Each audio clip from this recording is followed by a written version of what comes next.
for 2 years. On Blog Talk Radio, WrestleDOWN, the discussion of wrestling now, was the home, found a home on WGS Radio. Then, beginning of 2012, we sadly put WrestleDOWN to rest. Or so we thought. Ladies and gentlemen, here on ZFX TV, you are now witnessing the rebirth of WrestleDOWN, the discussion of wrestling now. I am Double B Billy Boudreaux. Please let me welcome you first, DJYolz. DJ, how you doing? Let's get busy. Ladies and gentlemen, he is always vamped up, amped up, and ramped up for wrestling. It is the one, the only, Revamped Wrestling. Revamped, how you doing? How's it going? And ladies and gentlemen, please welcome. He was a major contributor to WrestleDOWN, and I figured, why not have him back here on the newly reformed, rebirth edition of WrestleDOWN here on ZFX. Please welcome Gulf Coast Wrestling superstar, Louisiana Wrestling superstar, Mr. Nick Bondage. Mr. Bondage, how you doing tonight? I'm doing well, Billy, and once again, you're the biggest blowhard and long-winded individual I've ever met in my life. And proud to be it, too. Now, the way it's going to work here, ladies and gentlemen, on each week here on WrestleDOWN Discussion Wrestling, now, we're going to have a certain topic in the wrestling industry, whether it be in the WWE, TNA, or in the independent wrestling scene. We're going to have a topic or two. We're going to talk about it with here. And, of course, as always, we want fan interaction. We want audience interaction with you on what we talk about here on each edition of WrestleDOWN. So we want to hear from you on what we have to say on each week here on WrestleDOWN. And this week, of course, one of the major topics to talk about is what happened involving CM Punk on Monday Night Raw and The Rock. And what it apparently looks like now is we have a heel turn from CM Punk. CM Punk had been a face, well, kind of a hard face, as some people would say in the industry, ever since he did the whole pipe bomb incident over a year and a half ago. And ever since then, they put a title on him, and he's had a phenomenal run. But as of late, Mr. Bondage, I want to put this to you first. You know, as of late, CM Punk, the whole thing with him and the WWE Championship, it kind of feels like it's been overlooked. Because have you noticed in the last few pay-per-views, the main events have not been the WWE Championship match. It's been a John Cena match that's been the main event. Do you feel that WWE is possibly overlooking him, since John Cena is really, a lot of people consider to be the poster boy of the WWE? I think it's all about marketing and how much money they're getting off merchandise due to John Cena as opposed to CM Punk. Instead of paying attention to fan crowd reaction, because when I watch the program, I notice a lot more fan crowd reaction coming from and for CM Punk than I do John Cena. You know, unfortunate as it may be, I think you're on to something there as far as CM Punk being overlooked, or that title maybe being overlooked. I'm not sure if it's an individual or just the title. Revamped.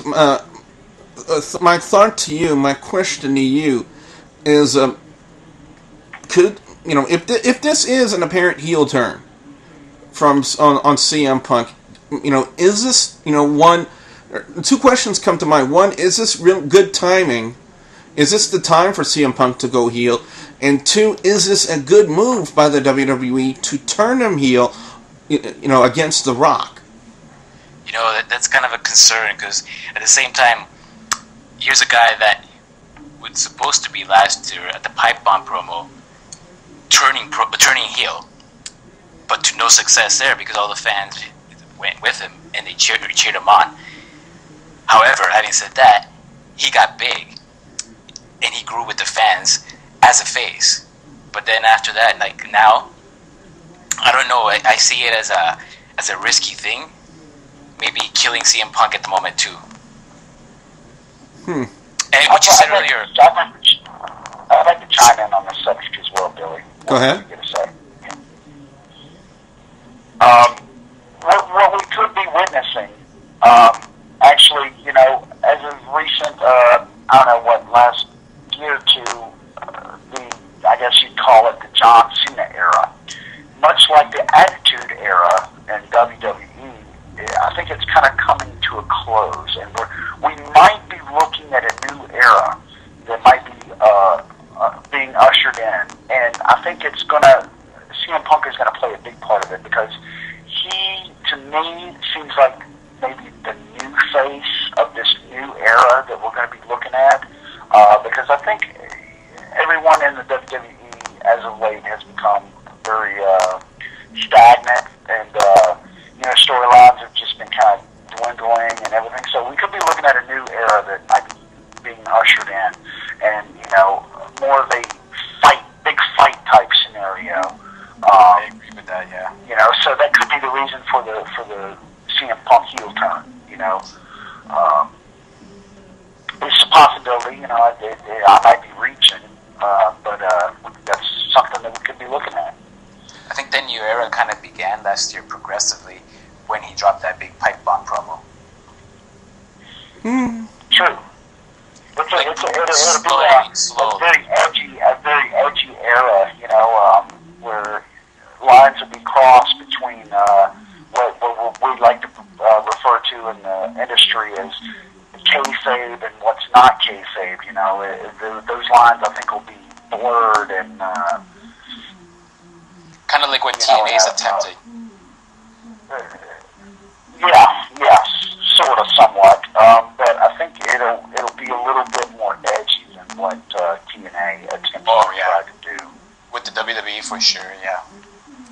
Yeah, exactly. I mean, because they got to put a whole different kind of spin on it, you know. And I think with it being, you know, having a bit of realism to it, you know, with Brock Lesnar, you know, UFC type fighting as opposed to professional wrestling, you know, you might start seeing more of that stuff, you know, and more fight-like matches, you know, where instead of just wrestling, you're going to see guys actually fighting. And that's where, like, Paul Heyman and Brock Lesnar could help out with that, too. Yeah, I think he can help, but I don't think they should rely on Paul Heyman, because he's going to automatically steer things to that, you know, extreme, you know, and that era is dead. That whole scenario, the extreme, you know, it's dead. It's gone. It needs to be swept under the rug and forgotten. It's a footnote in the annuals of wrestling, you know, and let's leave it at that. It was announced on Monday Night Raw, ladies and gentlemen, that coming up at the Royal Rumble, the 2013 Royal Rumble, The Rock will have a WWE Championship match and has a guaranteed title shot against whomever the champion may be at the 2013 Royal Rumble. DJ, considering the fact that the current champion is CM Punk, and right now with the role he's been on in the WWE, I don't really see him dropping the title anytime soon. And, you know, if this leads up to the Royal Rumble, could it be possible that the whole confrontation between CM Punk and The Rock on Monday Night Raw was basically the start of the Punk-Rock feud and will possibly culminate at the Royal Rumble? You're exactly right like that. Because they started the whole feud for one reason. They want to push CM Punk as a heel character to verse Rock, who's going to be taken as the face character. It's exactly how they did John Cena and The Rock. You had people who were following The Rock, saying The Rock was the man for the moment, and he should be versing one of the greatest wrestlers at the moment right now, which is John Cena. And if you look at that feud that they had, it wasn't that grand. And it wasn't really much of a feud at all. Yes. No. I can guarantee you right now, I'm telling you right now, you're going to start seeing Rock appearing slowly, not every week, but slowly, and he'll be talking smack about CM Punk, just like how he did with John Cena. He spent almost the whole year just coming and doing his small things or over satellite, that small type of thing. He builds up so much hype into it, and when the match comes, it never lives up to expectation. But you can't, I understand that. You can't, because the hype is so built because it's The Rock. You can't do anything about that. And the story about Punk and Rock it's too early to say whether he's gone heel and he's going to tell all the fans, like, screw all of you. It's way too early to say that because he hasn't said anything. Final question. Well, if you guys go ahead. Go ahead. You can go ahead. I was going to say, if you guys remember back in the day, I think what they tried to do with that whole scenario with Cena and Rock was, if you guys remember back in the day when we only had 4 major pay-per-views a year, guys would have 3 whole months between pay-per-views to talk smack about each other and, cut promos against each other and come out and interrupt each other's matches. And, you had a 3-month-long build-up. And I think, to me, that made for a better show because it was like at the end of 3 months, you're like, oh, man, I am ready to see this. It's been 3 months in the making. And I think what they tried to do is they tried to tap into that old-school type of anticipation. But what they ended up doing is, after dragging it out for a whole year, that it became kind of like the whole anonymous general manager. By the end of the year, you're like, I don't care about it anymore. It's been a year. Final question about this topic, guys. CM Punk and The Rock. Can it work? DJ, I want to start with you. Can this work? Can WWE make this feud a viable feud for the WWE Universe and the WWE fans? CM Punk versus The Rock. I think that it'll still sell. It'll sell millions just because The Rock's name is on it and people will be running to go buy tickets to go and see that. I guarantee you, just having The Rock's name there is enough to sell it. And then you've got CM Punk, people who will be wanting to see, like this guy says, he's the best in the world. Can he prove it? Because we've seen John Cena was saying the same thing against Rock, and when push came to shove, he couldn't pull it off. So people will be, so I know some people will be interested in seeing, like, would the WWE allow CM Punk to beat Rock? That's my question. Next up, I want to go to Revamped Wrestling. Revamped, can WWE make this feud a working feud? Can they make this feud work, is what I'm basically asking. I think, what DJYolz was saying earlier with the interaction between CM Punk and The Rock, I think that the difference between The Rock and Cena, you got 2 celebrities right there, whereas CM Punk could actually bring out the best in The Rock and maybe make him work a little bit more in terms of physicalness. Not just coming in, doing blah blah blah promos and leaving and coming back 3 weeks after and then doing the same thing over. Maybe getting physical and getting a little bit more edgy, rather than the whole Cena thing and doing it via satellite or via Twitter, which is lame.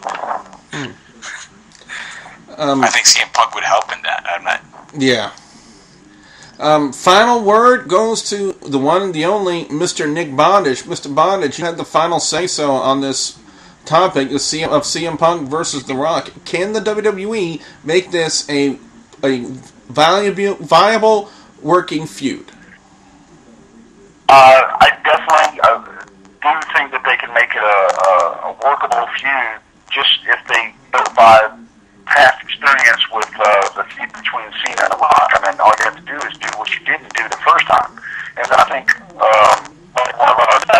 CM Punk is going to add that edginess to it that's needed to make it more tangible and more believable for the crowd as well. And then, people are going to cheer for CM Punk, whether he's a heel going into this match or whether he's a face going into this match. And then, of course, you guys know everybody's going to be cheering for The Rock anyway. So I think it's a good mix and a good chemistry between these two guys, whether CM Punk is heel or face going into this match. And then they have the past experience from the Cena-Rock feud to go off of and not do what they did before. So, yeah, I think it's a good mix, yeah. And I think it's a very viable concept. And now, ladies and gentlemen, we post a question to you, the viewers and subscribers here on ZFX, for your thoughts. We want to hear from you and what you have to say. Can the WWE make this a working, viable feud between the CM Punk and The Rock? Can this work? We want to hear from you. Please sure you put your comments in the comment section below. And ladies and gentlemen, since this is the very first edition of the new WrestleDOWN, the discussion of wrestling now here.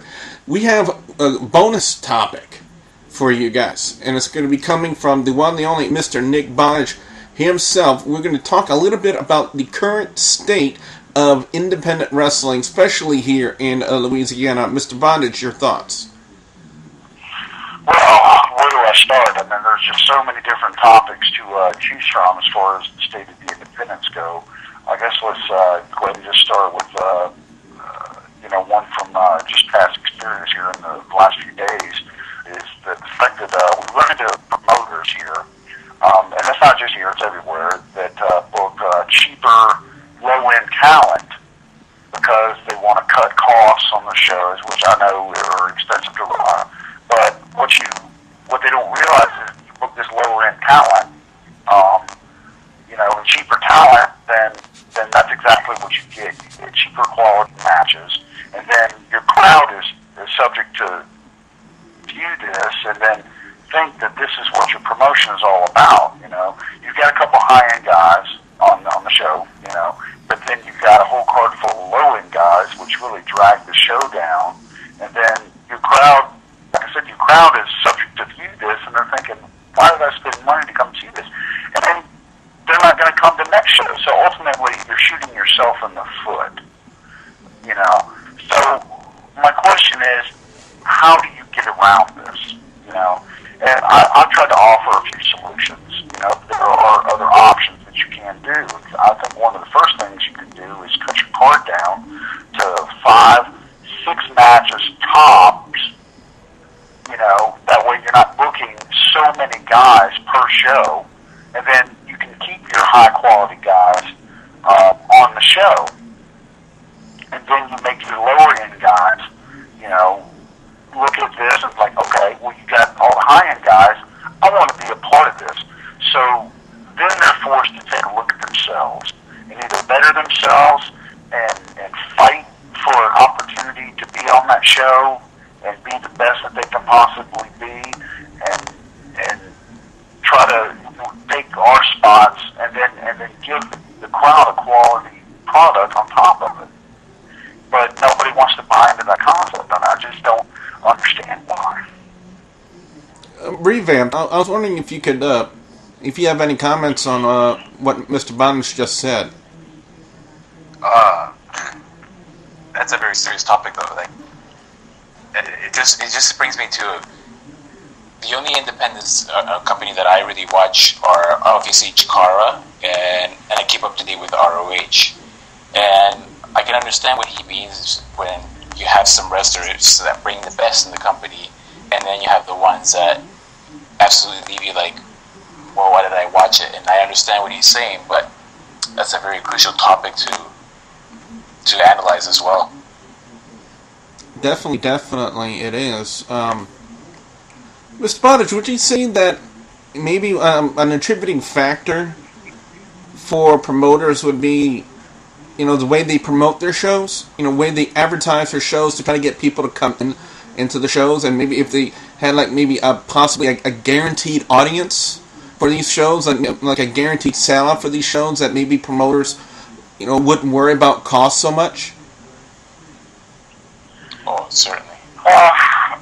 I think the biggest problem, this is just my opinion, now I think the biggest problem is just utter laziness. A lot of promoters, especially on the independent scene, think that I'll advertise my show on Facebook and that'll be good enough. Well, who goes on Facebook looking to go view a wrestling show? I think what you have to do as a promoter, especially if you want to be a successful promoter, is when you go into a town or an area, what you have to do is you have to grab that town or area by the throat. You literally have to go into that type of mentality, and then you take that town or that area by storm, and you give those people something to go home and talk about. Then you come back in that town, and you run it again, and you give them the same type of scenario over and over again, then I think you'll be successful in that area, and then you grow small. You grow slowly. You don't just set the bar up 20 feet high and try to jump over it up just a little bit. You make baby steps. Raise it up just a little bit. You spend a little more money on lighting. You spend just a little bit more on advertising, and then of course, you keep your talent pumped up and you keep them interested, wanting to go out there and give 120% every show. I think that is a recipe for success. That's a very interesting, and I agree with what he said about the Facebook, because you can do that on Facebook and you can do it on Twitter, and you only have many followers and many fans on that particular page or Twitter page, and it doesn't even get around to the major public.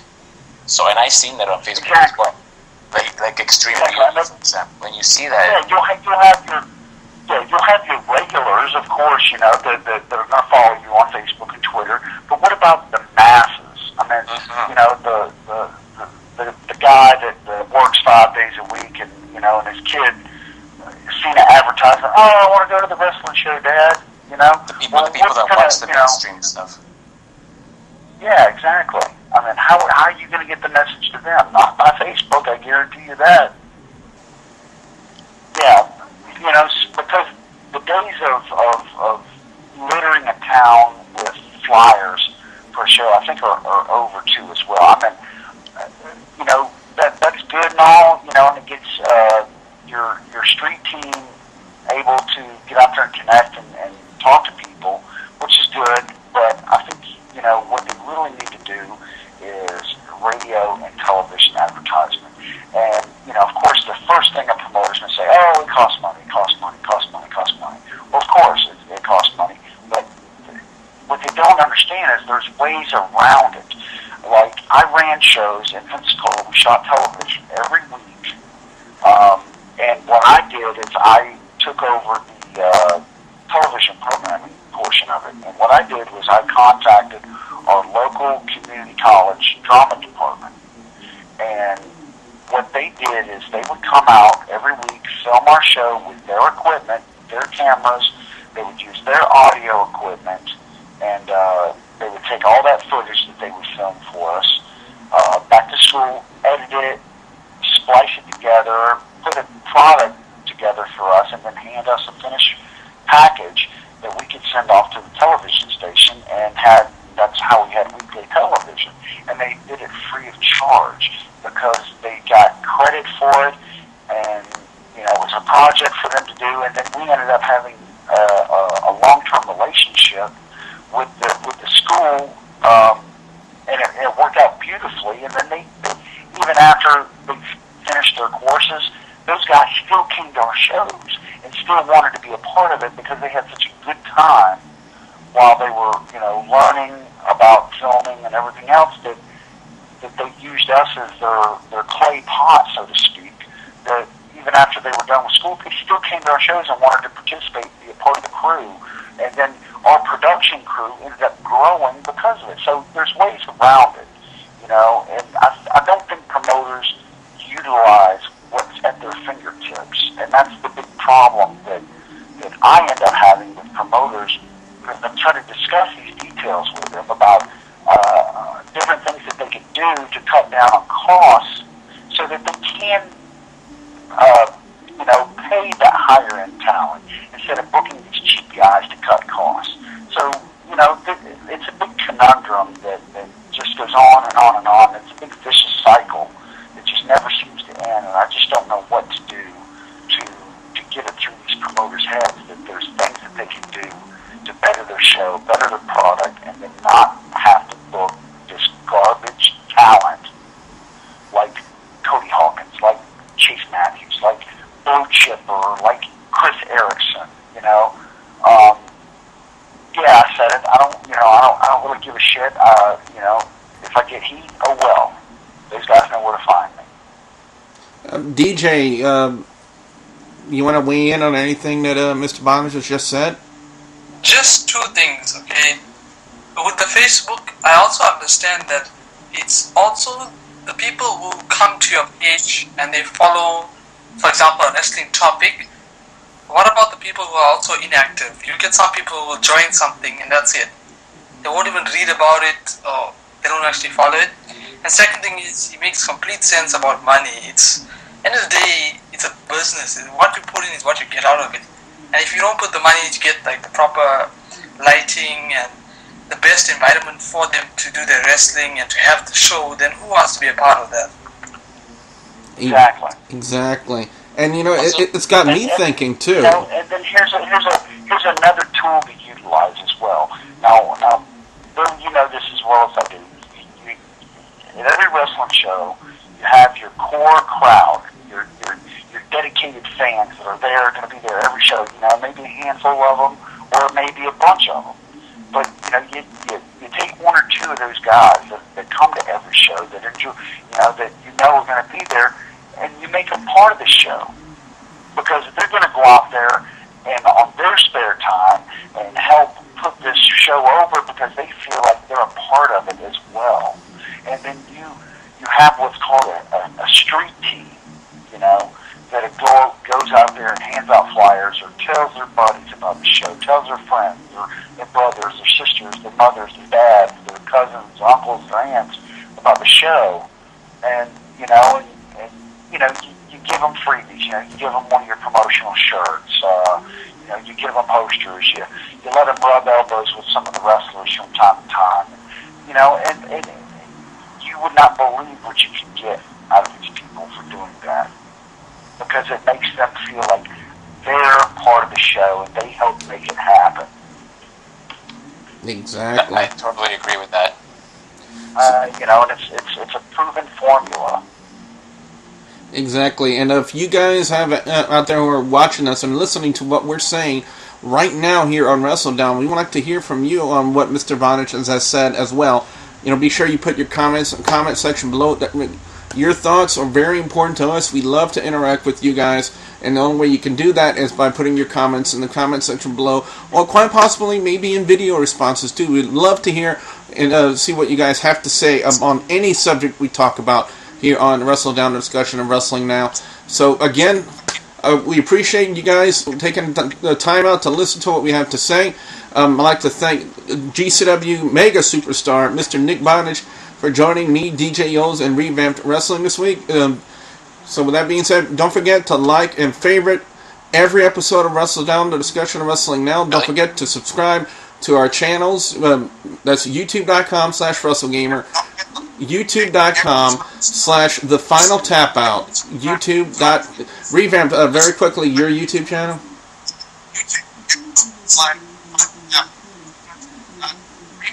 Revamped Wrestling. Revamped Wrestling. And also don't forget youtube.com/ZFX-TV Network and ZFX Fame. So for Revamped Wrestling, for Nick Bondage, for DJYolz, I'm Don't Be Billy Boudreaux saying thank you very much for watching.